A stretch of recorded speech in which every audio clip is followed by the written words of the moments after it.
Hello friends, வாங்க இன்றைக்கி நாம் puri, chapati, parotta, idli, dosa, ghee rice, jeera rice, fried rice, தேங்காய் பால் சாதம் இது கூடலாம் வச்சு சாப்பிடக்கூடிய ஒரு அட்டகாசமான சைடிஷ் பற்றி தாங்க பார்க்க போகிறோம்.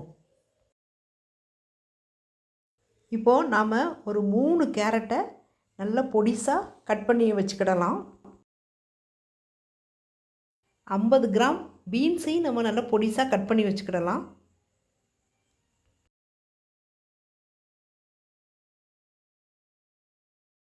முட்டைக்கோசையும் நமக்கு தேவையான அளவு கட் பண்ணி வச்சுக்கிடலாம்.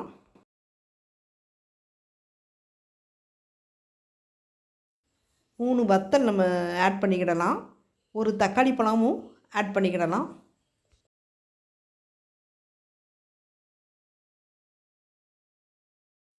இப்போ நம்ம கடாயை காய வச்சுக்கிடலாம். கடாய் நல்லா காஞ்ச உடனே அதில் பட்டை, சோம்பு, பிரிஞ்சி இலை இதை எல்லாத்தையுமே நல்லா லேசாக வறுத்துக்கிடுவோம்.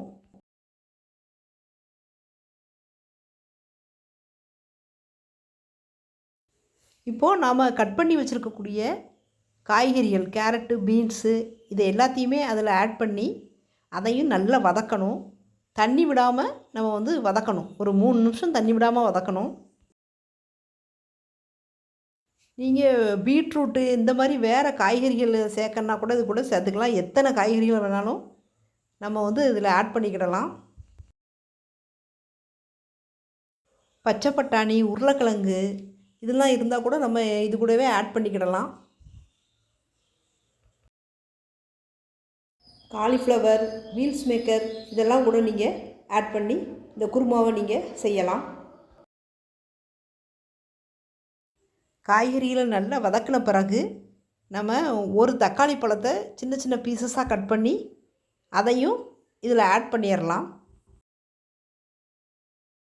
இந்த காய்கறிகள்லாம் நல்லா வதங்கின பிறகு தான் நீங்கள் தக்காளியை ஆட் பண்ணணும்.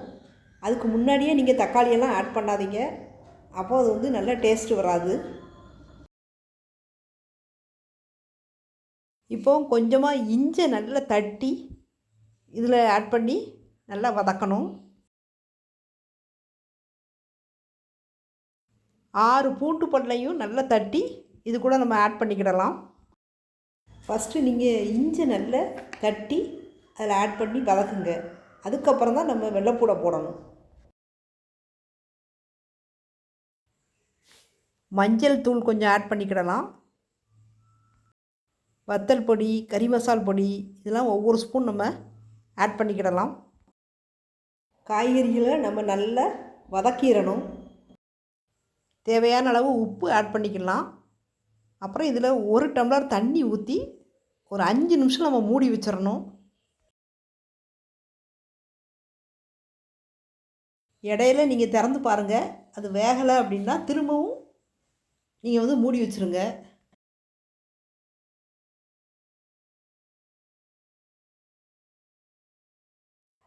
அரை முறி தேங்காய், 3 வத்தல், ஒரு 5 பூண்டு பல், 1 ஸ்பூன் ஜீரகம், ஒரு சின்ன துண்டு இஞ்சி, அரை டீஸ்பூன் காயம் எல்லாத்தையும் மிக்ஸி ஜாரில் போட்டு நல்ல பேஸ்ட்டாக அரைச்சி வச்சுக்கோங்க. நல்ல மையாக நம்ம அரைச்சி வச்சுருக்கணும். அப்போ தான் இந்த குருமா நல்ல கலந்து வரும், டேஸ்டியாகவும் இருக்கும். இப்போது இந்த காய்கறிகள்லாம் நல்லா வெந்த பிறகு நம்ம ஏற்கனவே அரைச்சி வச்சுருக்கக்கூடிய அந்த பேஸ்ட்டை இதில் தட்டி நல்லா கலந்து விட்டுறணும். கலந்து விட்டு திரும்பவும் ஒரு 5 நிமிஷம் நல்லா மூடி வைங்க.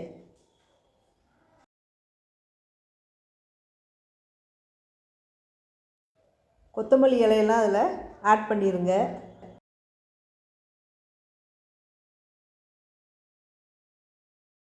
இப்போது நமக்கு அட்டகாசமான நல்ல டேஸ்டியான ஒரு வெஜ்ஜு குருமா ரெடி ஆயிரும்.